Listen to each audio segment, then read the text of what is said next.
নমস্কার। আইন আপনার বন্ধু চ্যানেলে আপনাদের সবাইকে স্বাগত জানাই। আজ সরাসরি প্রশ্নে চলে যাই। স্যার, শুনছিলাম আরজিকর ঘটনায় বিছনা চাদর অবধি পাল্টে গেছিল। এক্ষেত্রে তো স্যার পরিষ্কার বোঝা যাচ্ছে যে তদন্তে গাফিলতি ধরা পড়েছেই পরিষ্কারভাবে। আপনি কি বলেন এই বিষয়ে স্যার? যদি একটু দর্শকদের জানান। এই নিয়ে আমরা অনেকদিন ধরে ডিসকাস করছি এবং বহু মিডিয়াতে বহু চ্যানেলে খবরের কাগজে লেখা হচ্ছে বিশদে। তবু আমি আরেকবার বলার চেষ্টা করি যে ভিকটিমের বাবা মাকে খবর দেওয়া হলো, 3বার 3 রকম ফোন করা হয়েছে। আজকে আমরা মিডিয়া সূত্রে জানতে পারলাম এবং যেরকম অডিওটা পাওয়া যাচ্ছে তাতে কিন্তু বোঝা যাচ্ছে যে একটা ম্যানুফ্যাকচার করা হচ্ছে, খবরটা যেন ম্যানুফ্যাকচার করা হচ্ছে। এবং যিনি ফোন করছেন তিনি বললেন তৃতীয় ফোনে যে তিনি অ্যাডিশনাল সুপার বলছেন হাসপাতাল থেকে, কিন্তু কথা শুনে ওনাকে খুব একটা শিক্ষিত মানুষ আমার মনে হলো না। অর্থাৎ কোথাও যেন একটা কাউকে দিয়ে ফোন করানো হচ্ছে, ওনাকে ডাকিয়ে আনা হচ্ছে। এটা গেল প্রথমে বলা হলো সে অসুস্থ, তারপর বলা হলো গুরুতর অসুস্থ, শিগগির আসুন। তৃতীয় ফোনে বলা হলো যে মনে হচ্ছে সুইসাইড করেছে। এগুলো তো কোনো ডাক্তার বাবুর বা কোনো সরকারি হাসপাতালের অ্যাডিশনাল সুপারের ফোন এরকম হতে পারে না, বা কোনো কর্মচারীর ফোনও এরকম হতে পারে না। মনে হচ্ছে কাউকে দিয়ে ফোন করানো হয়েছে। এটা গেল প্রথম। তারপরে আর একটা ভিডিও দেখতে পেয়েছি যেখানে দেখা গেল অনেক লোক জড়ো হয়ে রয়েছেন, সেখানে আইনজীবী রয়েছেন, ডাক্তাররা রয়েছেন, পুলিশ রয়েছে। অর্থাৎ সব মিলে যেন তথ্য প্রমাণ লোপাট করার দিকে একটা দিক নির্দেশ করছে। এই দেখো কতগুলো ব্যাপার আছে যেগুলো আমি বারবার বলতে চাই, যে একটা ডেড বডি দেখলে কিন্তু বোঝা যায় যে সেটা আত্মহত্যা নাকি অ্যাক্সিডেন্ট নাকি হোমিসাইড। তার শরীরের ইনজুরি দেখলে বোঝা যায়। যখন একটি মেয়ের আনন্যাচারাল ডেথ হলো, তখন যে ইনকোয়েস্ট হবে বা সুরাথাল হবে, তা সেখান থেকেও কিন্তু অনেক নজির আসতে পারে বা অনেক তথ্য প্রমাণ আসতে পারে। আমাদের ভাষায় একটা কথা আছে যে ডেড বডি বলে।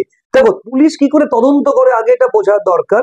আমি তো একটু আগে বললাম যে 3 রকমের ডেথ হতে পারে, অ্যাক্সিডেন্টাল, হোমিসাইডাল, সুইসাইডাল।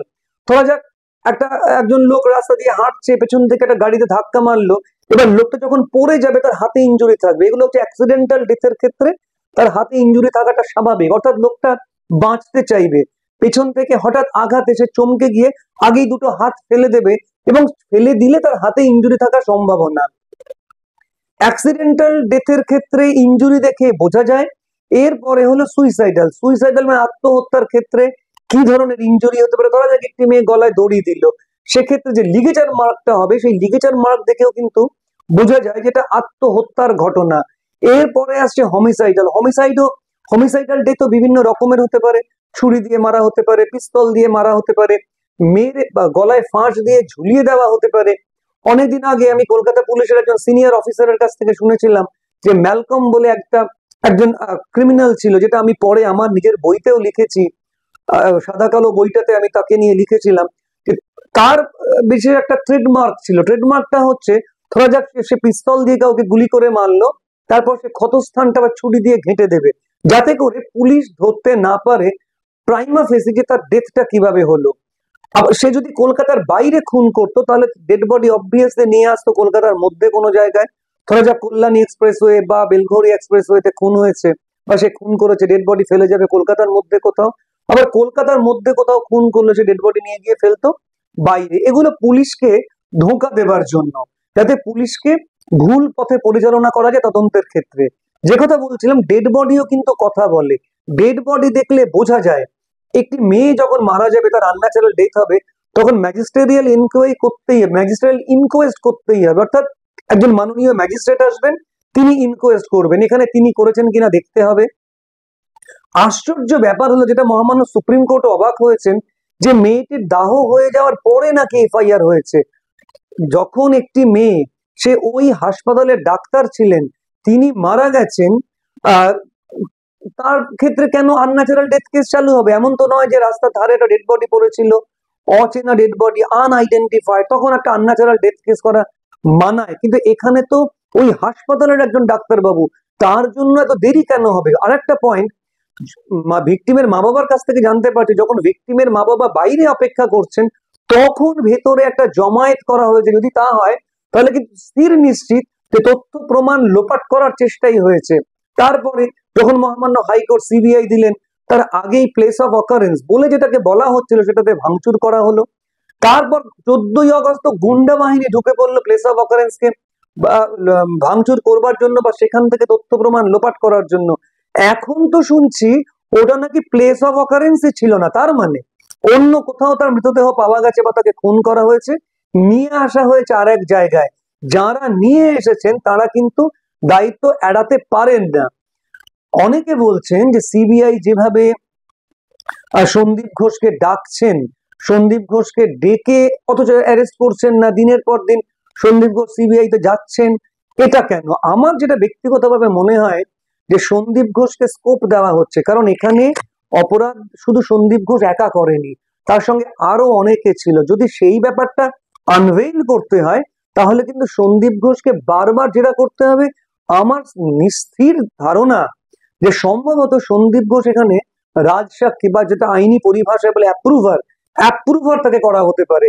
সেই জন্য সন্দীপ ঘোষের কাছ থেকে যাবতীয় তথ্য প্রমাণ নিয়ে আসা হচ্ছে। মনে রাখতে হবে সিবিআই কিন্তু সন্দীপ ঘোষের বাড়িতেও গিয়েছিল, বাড়ি থেকেও নিশ্চয়ই কোনো নথি পেয়েছে বা তথ্য পেয়েছে। আমার ধারণা সন্দীপ ঘোষকে এই কেসে অবশ্যই অ্যাপ্রুভার করা হবে। তার কাছ থেকে জানা হচ্ছে যে আর কে কে জড়িত থাকতে পারে। এই প্রসঙ্গে বলি স্যার, আমরা শুনছি সন্দীপ ঘোষ আর সঞ্জয় রায় এদের পলিগ্রাফ টেস্ট হচ্ছে। স্যার, এই পলিগ্রাফ টেস্ট ব্যাপারটা কি? অনেক সাধারণ মানুষ জানেন না, আপনি যদি একটু বুঝিয়ে বলেন আমাদের দর্শকদের।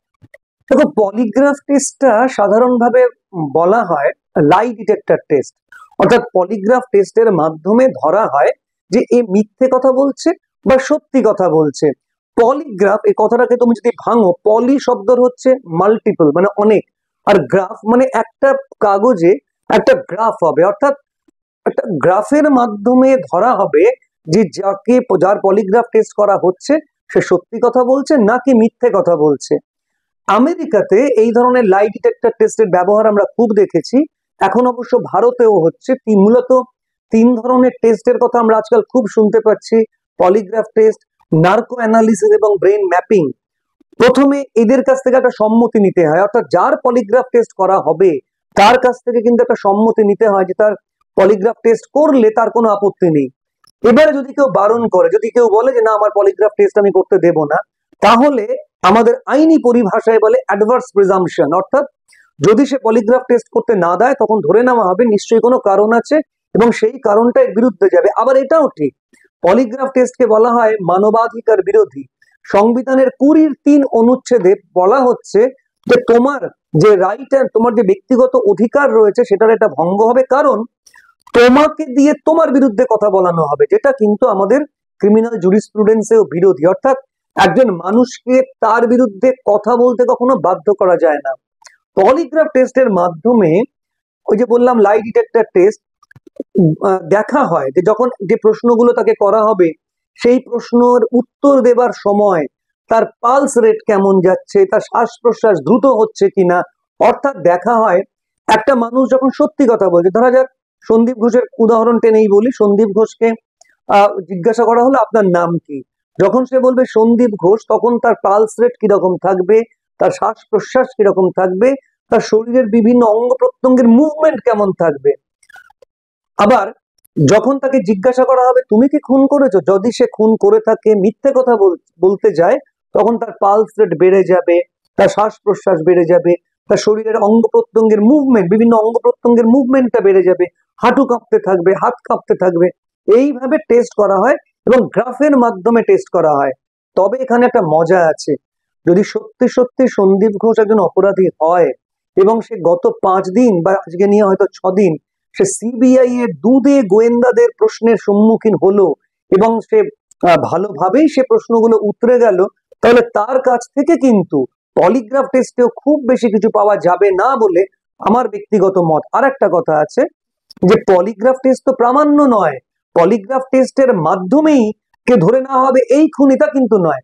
বহু মামলায় আমরা দেখেছি পলিগ্রাফ টেস্ট হতে, তারপর আরো অন্য অন্য বিভিন্ন তথ্য প্রমাণ যদি তার বিরুদ্ধে যায় তাহলে এটা একটা করোবোরেটিভ এভিডেন্স বলে বিবেচিত হবে। অর্থাৎ পলিগ্রাফ টেস্ট সবসময় যে সফল সার্থক তা নয়, পলিগ্রাফ টেস্ট অনেক ক্ষেত্রেই ব্যর্থ এবং পলিগ্রাফ টেস্ট করার পরে যে অপরাধীকে ধরা গেছে তাও কিন্তু নয়।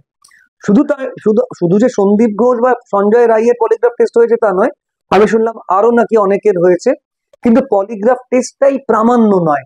এখানে দেখো, আমি একটু আগে বললাম ডেড বডি কথা বলে, ডেড বডি আমাদের ভাষায় আছে যে বলে যে দেখ আমায় দেখে পার করতে পারবি কে আমার উপর অত্যাচার করেছে। যেমন ধরো ওখানে যে চুল ছিল, মাথার চুল, সেই চুলের মধ্যে অন্য কারো চুল পাওয়া গিয়েছিল কিনা, ওর শরীরে যে ইনজুরি গুলো, সেই ইনজুরি গুলোর মধ্য থেকে বের করা যায় কিনা যে কারা কারা আক্রমণ করেছিল, তাদের গায়েও তাহলে ইনজুরি থাকতে পারে। কারণ একটি 31 বছরের মেয়েকে মারতে গেলে বা রেপ করতে গেলে সে কিন্তু বাঁচবার জন্য অভিযুক্তকে বা আক্রমণকারীকে সেও আক্রমণ করবে।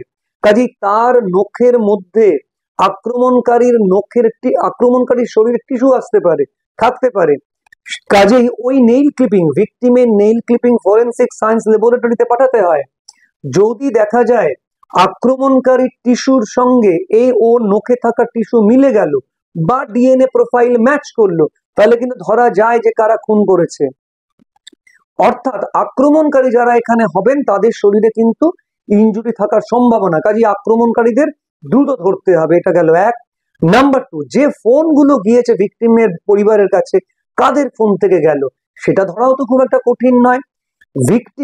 এরপর আমি বলবো যে প্লেস অফ অকারেন্স থেকেও কিন্তু অনেক কিছু পাওয়া যায়। প্লেস অফ অকারেন্সটা ভালোভাবে দেখলে হয়তো দেখা যাবে কোনো দেয়ালে ভিকটিমের উপর যখন নির্যাতন হচ্ছিল তার মুখ থেকে ফ্রথ বেরিয়ে গিয়ে দেয়ালে লেগেছে, রক্তের কোনো কণিকা ছিটকে গিয়ে লেগেছে। এই জন্য প্লেস অফ অকারেন্সটা ভালো করে দেখতে হয়।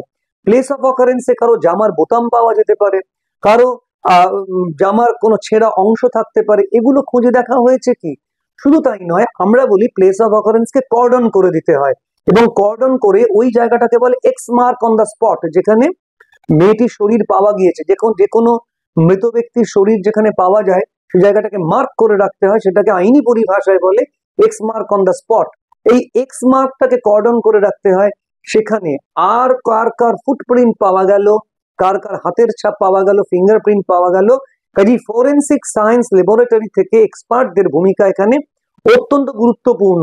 যদি কোনো ভালো তদন্তকারী অফিসার তদন্ত করে দেখতেন এখান থেকে অপরাধীকে ধরা কঠিন ছিল না, কিন্তু মূল অভিযোগটাই তো তাই যে যারা রক্ষক ছিলেন ওই হাসপাতালের, তারাই এখানে ভক্ষকের ভূমিকা পালন করেছেন, এবং তথ্য প্রমাণ খুব সচেতনভাবে লোপাট করা হয়েছে। তার দায়িত্ব কিন্তু রাজ্য পুলিশকে নিতে হবে। আজকে সিবিআই এর কাছে গেল মানেই সিবিআই কোনো মিরাকল করে দেবে, এটা কিন্তু আমি বিশ্বাস করি না। কারণ বেশ কিছুদিন রাজ্য পুলিশের কাছে ছিল এবং অভিযোগ উঠছে, আমি কিন্তু বলছি অভিযোগ উঠছে, আমার কোনো মত নয়, অভিযোগ উঠছে যে রাজ্য পুলিশ সচেতনভাবে এখান থেকে তথ্য প্রমাণ লোপাট করার চেষ্টা করেছে। কাজে সিবিআই এর কাছে গেলে কি ম্যাজিক হবে। কিছুদিন আগে তো বকটুই এর ক্ষেত্রেও মূল সাক্ষী তাকে আমরা দেখলাম হোস্টাইল হয়ে যেতে। এছাড়া অনেক কেসে, কামদুনির ক্ষেত্রে আমরা দেখেছি, কামদুনির ক্ষেত্রে অভিযোগ উঠেছে যে তথ্য প্রমাণ গায়েব করার ফলে অনেক অভিযুক্ত ছাড়া পেয়ে গেছে। অর্থাৎ বেশিরভাগ ক্ষেত্রে যদি এরকম অভিযোগ ওঠে যে পুলিশকে রাখাই হয় তথ্য প্রমাণ গায়েব করার জন্য, লোপাট করার জন্য, তাহলে তো সেটা আমাদের দুর্ভাগ্য। স্যার, অনেক দিন তো হয়ে গেল, ঘটনাটা ঘটেছে 8ই আগস্ট, আজকে 29শে আগস্ট। 9ই আগস্ট 9ই আগস্ট 8ই আগস্ট, আজকে 29শে আগস্ট। অনেক দিন কেটে গেল, তদন্তের অনেকগুলো দিক সামনে এলো, অনেক ঘটনাও ঘটলো, রাজনৈতিক বলতে পারি, অরাজনৈতিক, সবই ঘটলো। স্যার, আমি জানতে চাইছি বা আমাদের দর্শকরা জানতে চাইছে ভবিষ্যৎটা কি, তদন্ত ঠিক কোন দিকে এগোচ্ছে, আদৌ কি ঠিক পথে তদন্ত এগোচ্ছে কিনা জিজ্ঞেস করার প্রশ্নটা নয় আমার প্রশ্ন হচ্ছে এই তদন্তের ভবিষ্যৎ কি বা এই ঘটনাটার ভবিষ্যৎ কি স্যার, এটা যদি একটু বলেন আপনি। অনেকগুলো ক্ষেত্রে আমরা দেখেছি মূল অভিযুক্ত ধরা পড়েনি বা তদন্তে গাফিলতি হবার জন্য তদন্তকারী দল যারা ছিল, কোথাও রাজ্য পুলিশ, কোথাও সিআইডি, তদন্তকারী দলের গাফিলতির জন্য অনেক সময় অভিযুক্তরা বেরিয়ে গিয়েছে। এখানে যদি তাই হয় তাহলে এখানেও আর একটা ঘটনা ঘটতে যাচ্ছে সম্ভবত, যেখানে অভিযোগকারীরা বেরিয়ে যাবে। তবে আমি কিন্তু আশাবাদী, যেভাবে সন্দীপ ঘোষকে একের পর এক জেরা করা হচ্ছে একের পর এক দিন, তাতে কিন্তু মনে হচ্ছে সন্দীপ ঘোষের কাছ থেকে সিবিআই কিছু না কিছু পাচ্ছে। যদি সন্দীপ ঘোষকে জেরা করে একেবারে কিছু না পেত, সন্দীপ ঘোষ তদন্তে সহযোগিতা না করতো, তাহলে কিন্তু সন্দীপ ঘোষকে অ্যারেস্ট করতো।